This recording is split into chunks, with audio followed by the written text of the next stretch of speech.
C'est un lundi matin assez particulier pour ces élèves qui reçoivent leur ministre de tutelle, accompagné d'une importante délégation. Le membre du gouvernement est venu s'imprégner du fonctionnement de ces établissements, tout en préparant pour les prochains jours le championnat scolaire. Vous savez que l'un des piliers de l'éducation nationale, c'est la vie scolaire. Conformément aux très hautes instructions du chef de l'État qui nous demande de booster les activités socio-éducatives, il était important pour moi de venir m'entretenir directement avec les différents bureaux des coopératives scolaires, notamment dans la zone sud. Nous étions à Capo, aujourd'hui à Aoungou. C'est pour connaître vraiment les difficultés que rencontrent les élèves et puis affiner nos activités socio-éducatives qui vont être lancées, notamment dans la province de l'Essuyer ce vendredi au stade de Nzayon. Pour le membre du gouvernement, il n'était pas question de prendre un bain de foule avec la jeunesse sans aborder la question de l'établissement du NIP, le numéro d'identification personnelle, qui est la pièce clé pour se faire enrôler sur les listes électorales. Cette année, nous travaillons sur la notion du patriotisme.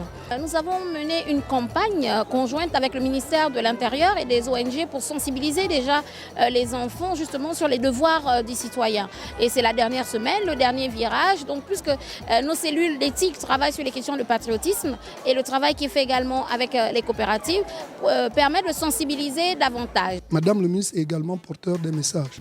C'est-à-dire nous sommes pratiquement à la dernière semaine de l'enrôlement. Donc nous voulons, avec l'aide des coopératives et des comités d'éthique, encourager, sinon galvaniser les élèves qui ont déjà 18 ans et plus, qui ne sont pas encore fait enrôler, d'aller se faire enrôler parce que c'est un devoir patriotique. À côté du ministre de l'Éducation nationale, se tiennent aussi les femmes leaders venues elles aussi faire leur part pour une meilleure compréhension de l'opération d'enrôlement, en compagnie de plusieurs agents du ministère de l'Intérieur.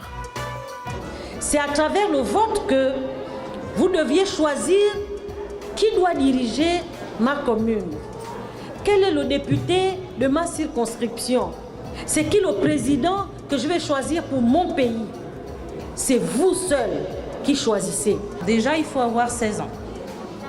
Vous vous rendez dans un commissariat, à la mairie, à la DGDI. Vous faites enregistrer avec votre acte de naissance légalisé. À cet instant, on vous octroie un numéro d'identification personnelle. Vous avez besoin de vous faire enrôler. Est-ce qu'on est d'accord? Est-ce qu'on est d'accord? Vous avez des droits, mais vous avez également des devoirs.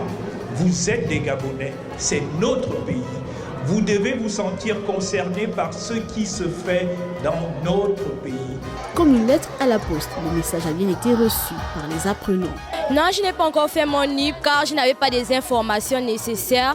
Aujourd'hui, j'ai pu apprendre que ça devait se faire soit dans un commissariat, soit à la mairie. Pour l'avenir de mon pays, je m'engage à faire mon NIP. Pour l'avenir de mon pays, je fais ma part. Et toi? Parce que ma voix compte, pour l'avenir de mon pays, je fais ma part. Pour l'avenir du Gabon, je m'engage et je fais ma part. À quelques jours seulement de la fin de l'opération d'enrôlement, il était plus que nécessaire de venir vers ces jeunes afin que ceux-ci comprennent mieux le rôle central qu'ils doivent jouer lors du grand rendez-vous électoral prévu pour le 12 avril prochain.